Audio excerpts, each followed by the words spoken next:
मित्रों, मैं संदेश अपने यूट्यूब चैनल पर आप सभी लोगों का स्वागत करता हूं। आज जियोग्राफी इन 15 मिनट्स वाली जो सीरीज है उसमें हम आगे बढ़ रहे हैं आज।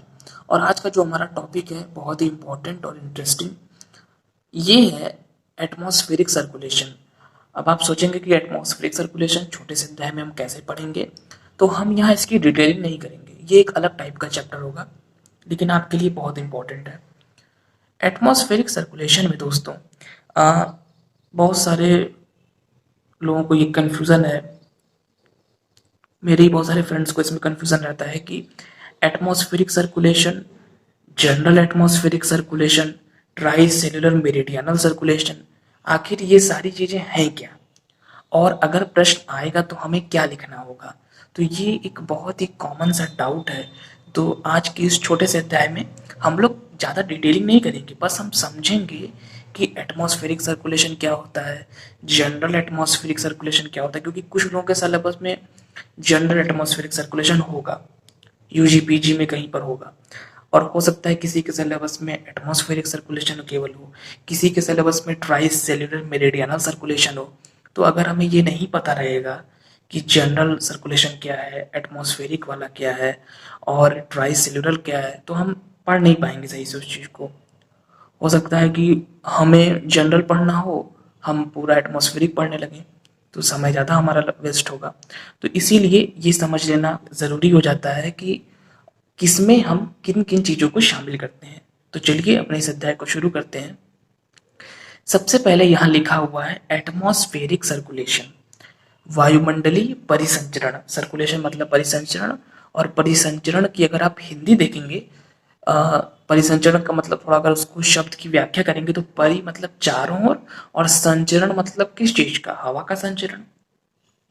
Atmospheric circulation. अब एटमॉस्फेरिक सर्कुलेशन में सबसे पहले यहाँ लिखा हुआ है प्राइमरी सर्कुलेशन। आपको ये पूरा क्लासिफिकेशन याद होना चाहिए अच्छे से।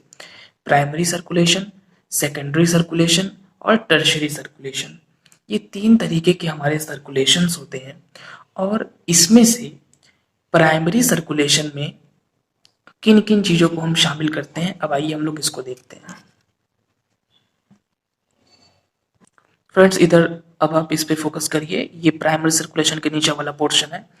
प्राइमरी सर्कुलेशन को हम जनरल सर्कुलेशन बोलते हैं। अब आप सोच लीजिए, अगर आपसे कहा जा रहा है जनरल सर्कुलेशन बताने के लिए वायुमंडल का, तो आप सेकेंडरी और टर्सरी के बारे में कुछ भी नहीं बताएंगे, उसका आपसे कोई भी मतलब नहीं है। तो जो हम लोग का प्राइमरी सर्कुलेशन होता है उसको हम लोग जनरल सर्कुलेशन बोलते हैं। और इसके अंदर हम क्या क्या शामिल करते हैं, जो हमारी प्लेनेटरी विंड्स होती हैं। अब प्लेनेटरी विंड्स क्या होती हैं इसके बारे में हम बहुत डिटेल नहीं करेंगे, जब हम लोग जलवायु विज्ञान में पढ़ेंगे तो वहाँ हम लोग अच्छे से व्याख्या करेंगे। यहाँ मैं आपको सिंपल बता दे रहा हूँ और आप सभी लोग जानते भी होंगे, और नहीं जानते हैं तो इसको पढ़ लीजिए, क्योंकि ये सारी बेसिक चीज़ें होती हैं। ट्रेड विंड्स, वेस्टर्लीज और पोलर विंड्स, ये जो हमारी विंड्स होती हैं ये हमारी प्लेनेटरी विंड्स होती हैं, ग्रही पवनें होती हैं, इन्हें हम परमानेंट विंड्स भी बोलते हैं। इसके बाद नंबर आता है वाकर सर्कुलेशन का, वाकर परिसंचरण। ये मैंने आपको बताया है जब मैं आपको फिजिकल जियोग्राफी के इम्पोर्टेंट कॉन्सेप्ट्स बता रहा था। एक वीडियो में मैंने फिजिकल जियोग्राफी के सभी 100 महत्वपूर्ण कॉन्सेप्ट्स बताए हैं यूजीसी के लिए। तो उसमें मैंने आपको बताया था कि जीटी वाकर के नाम पे वाकर सर्कुलेशन का नाम पड़ा। इसमें क्या होता है, ये दोनों चीज़ें एक दूसरे से जुड़ी हुई हैं। सदर्न ऑसिलेशन में क्या होगा कि जो हमारा प्रशांत महासागर है, मैं आपको शॉर्ट में बस समझा दे रहा हूँ। प्रशांत महासागर में स्पेशली जो हमारा दक्षिणी प्रशांत महासागर है, तो दक्षिणी प्रशांत महासागर में पश्चिम और पूर्व में वायुदाब की स्थितियों में परिवर्तन होता है, और इसके कारण एक प्रकार का वायु का प्रवाह शुरू हो जाता है, एक प्रकार का सर्कुलेशन शुरू हो जाता है, जिसे जीटी वाकर के नाम पे वाकर सर्कुलेशन हम कहते हैं। और जो वायुदाब में चेंज होता है, कभी वायुदाब इस साइड हो जाता है, कभी दूसरे साइड बढ़ जाता है, तो प्रेशर में चेंज होता है, और प्रेशर में चेंज होने के कारण ही सर्कुलेशन होता है। तो इस प्रेशर में चेंज होने को हम सदर्न ऑसिलेशन बोलते हैं। तो ये सारी चीज़ें जो है ये आती हैं जनरल सर्कुलेशन के अंतर्गत। तो कभी अगर जनरल सर्कुलेशन के बारे में पूछा जाए तो हम लोगों को ये प्लेनेटरी विंड्स वाला जो भी सारी चीज़ें हैं, polar wind, trade wind, westerlies, ये सब का सब बताना पड़ेगा। हमको वाकर सर्कुलेशन की बात करनी पड़ेगी, और अगर वाकर सर्कुलेशन के बारे में हम बात कर ही रहे हैं तो हमें सदर्न ऑसिलेशन को भी शामिल करना ही पड़ेगा। लेकिन इसमें से भी अगर आप पूछें कि सबसे इम्पोर्टेंट क्या है, तो मोस्ट इम्पॉर्टेंट प्लेनेटरी विंड्स हैं जो हमारी ग्रीप ऑन है, क्योंकि यही प्राथमिक है, यही मोस्ट इम्पॉर्टेंट है। जो आपकी पछुआ हवाएं हैं, व्यापारिक हवाएं हैं, व्यापारिक हवाओं को हम ट्रेड विंड्स बोलते हैं, मैं इंग्लिश में भी बता दे रहा हूँ। पछुआ को हम लोग वेस्टर्लीज बोलते हैं, और पोलर विंड्स को हम ध्रुवी पवनें बोलते हैं। तो जनरल सर्कुलेशन में हम इतनी चीज़ों को शामिल करते हैं। अब हम लोग आते हैं सेकेंडरी सर्कुलेशन की ओर। प्राइमरी का हम लोगों ने सब कुछ समझ लिया, ये हम लोग का सेकेंडरी सर्कुलेशन है। सेकेंडरी सर्कुलेशन को नीचे आपको लिखा हुआ दिख रहा होगा, हम लोग सीजनल सर्कुलेशन भी बोलते हैं, मौसमी। मतलब कि ये जैसे प्राइमरी वाला तो हमेशा होता है, प्राथमिक वाले में जो हमारी प्लेनेटरी विंड्स हैं, मैंने आपको बताया था कि इनको परमानेंट विंड्स भी बोलते हैं, ये हमेशा होता है। मतलब ट्रेड विंड्स हैं तो हमेशा चलेंगी एक ही तरह से। वेस्टर्लीज हैं तो वो हमेशा एक ही दिशा में एक ही तरीके से चलेंगी। लेकिन जो सीजनल सर्कुलेशन होता है, जैसे मानसून विंड, वो हमेशा एक जैसे एक तरीके से नहीं चलेंगी। 6 महीने उनकी दिशा अलग होती है, 6 महीने उनकी दिशा अलग होती है। तो सेकेंडरी वाले में हम क्या क्या शामिल करते हैं, आइए इसको देख लेते हैं। सेकेंडरी सर्कुलेशन में सबसे इंपॉर्टेंट तो मानसून विंड्स हैं। आप जानते हैं इंडिया के संदर्भ में उत्तरी पूर्वी मानसून, दक्षिणी पश्चिमी मानसून, और साइक्लोन और एंटी साइक्लोन, ये जो 3 चीज़ें होती हैं। साइक्लोन का भी एक टाइम पीरियड, एक टाइम होता है। साइक्लोन्स में ट्रॉपिकल साइक्लोन्स होते हैं, टेम्परेट साइक्लोन्स होते हैं, और साइक्लोन का जस्ट अपोजिट एंटी साइक्लोन। जब हवा बाहर से केंद्र की ओर चलती है तो वो साइक्लोन, और जब केंद्र से बाहर की ओर चलती है तो एंटी साइक्लोन। मैं बस शॉर्ट में आपको समझा रहा हूँ। तो ये जो भी मौसमी घटनाएं, सीजनल चीजें हैं, ये सारी की सारी जो हैं, ये आती हैं सीजनल सर्कुलेशन या सेकेंडरी सर्कुलेशन के अंतर्गत। ठीक है, अब आप, मुझे लग रहा है कि अच्छे से कॉन्सेप्ट समझ रहे हैं। प्राइमरी सर्कुलेशन में हम लोगों ने जो प्लेनेटरी विंड्स हैं जो हमेशा चलती हैं, और जो वाकर सर्कुलेशन है, अब यद्यपि यहाँ पर मैं यद्यपि लगा रहा हूँ कि जो वाकर सर्कुलेशन है वो हमेशा नहीं होता। वाकर सर्कुलेशन जो है, जिस प्रकार से हमारी प्लेनेटरी विंड्स हैं उस प्रकार से उतना उसका मतलब इम्पोर्टेंस है, हम कह सकते हैं इम्पोर्टेंस है, लेकिन फिर भी उसको वहाँ पे हम शामिल किए हैं।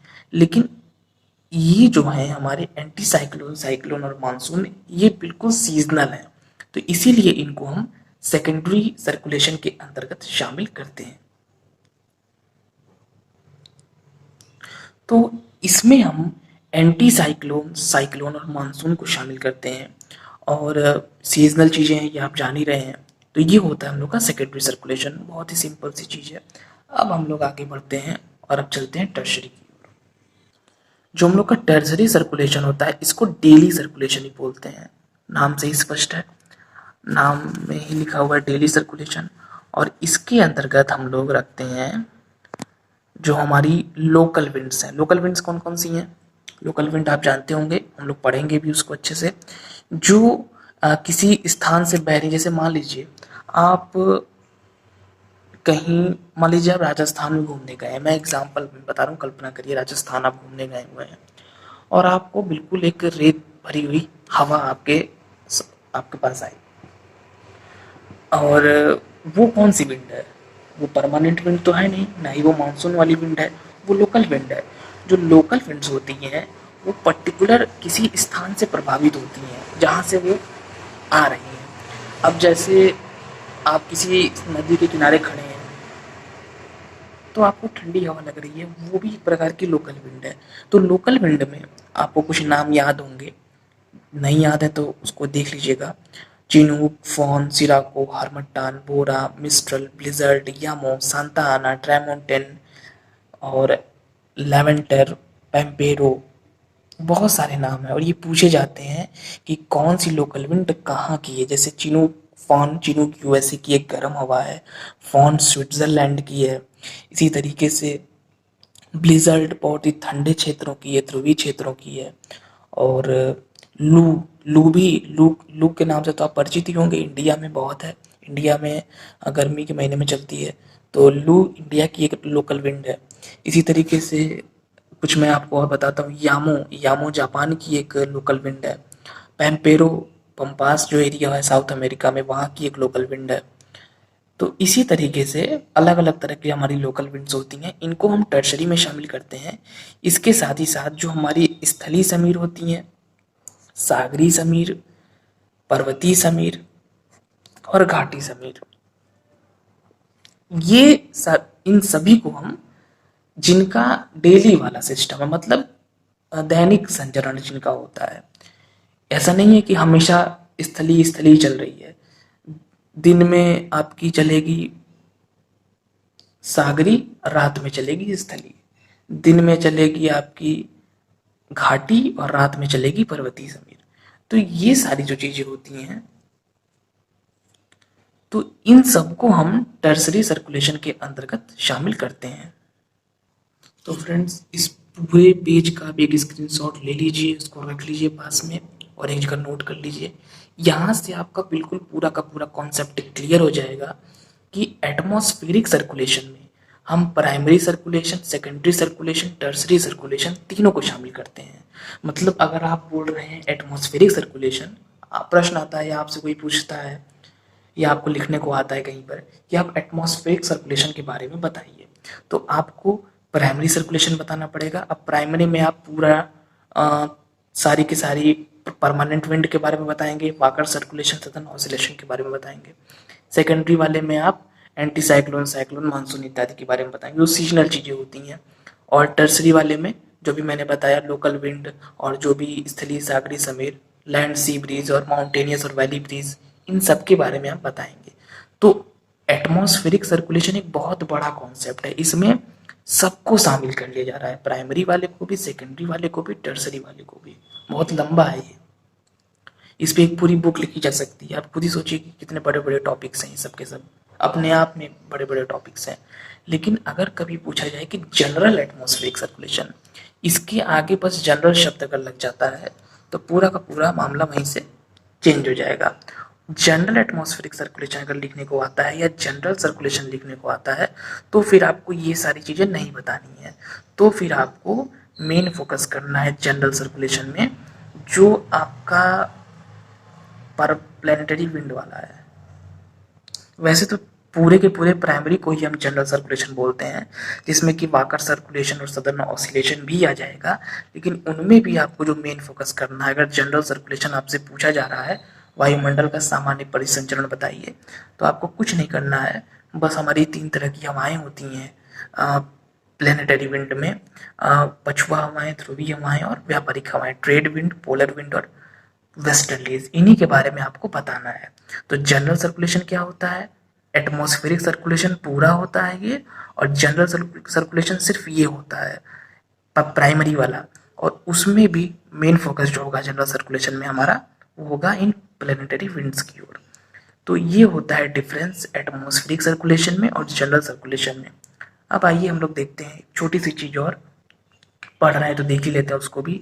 ट्राई सेल्यूलर मेरीडियनल सर्कुलेशन, हालांकि ये टॉपिक बहुत बड़ा है, हम लोग जलवायु विज्ञान में डिटेल में इस पे बात करेंगे, लेकिन शॉर्ट नोट में कभी आ सकता है, तो जल्दी से इसको भी हम लोग देख लेते हैं।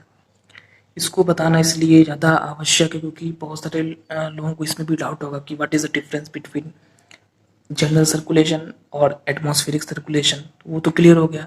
लेकिन ट्राई सेल्यूलर मेरीडियनल सर्कुलेशन क्या है, तो ये है वही सारी चीज़ें, बस इसमें क्या होता है कि यहाँ से हवा उठी लो प्रेशर से और जेट बन के हाई प्रेशर पे उतर गई, और यही चीज़ यहाँ पर भी हुई। तो ये आपको एक साइकिल देखने को मिल रही है। इसी तरीके से हवा हमेशा लो प्रेशर से ही उड़ती है, ये आप सभी लोग जानते होंगे। इस लो प्रेशर से जो हमारा उपद्रवीय निम्न वायु दाब वाली पेटी है, यहाँ से हवा उठी और इस हाई प्रेशर पे उतरी, और ये 90 डिग्री वाले हाई प्रेशर पे उतरी।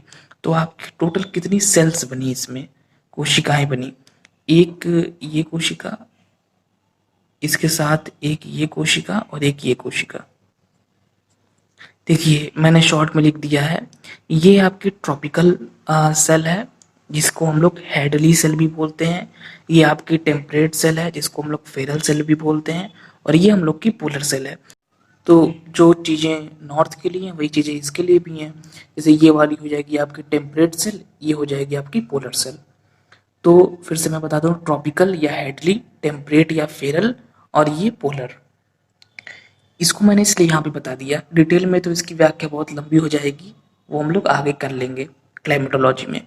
यहाँ इसको बताने का सिर्फ ये मतलब था कि आपको बिल्कुल क्लियर हो जाए कि अगर पूछा जा रहा है ट्राई सेल्यूलर मेरिडियनल सर्कुलेशन, तो आप बताएंगे ये जो 3 सेल्स बनती हैं इन सेल्स के बारे में आपको बताना पड़ेगा, ठीक है। अगर पूछा जा रहा है एटमॉस्फेरिक सर्कुलेशन, तो आपको पूरा प्राइमरी सेकेंडरी टर्सरी सब बताना पड़ेगा।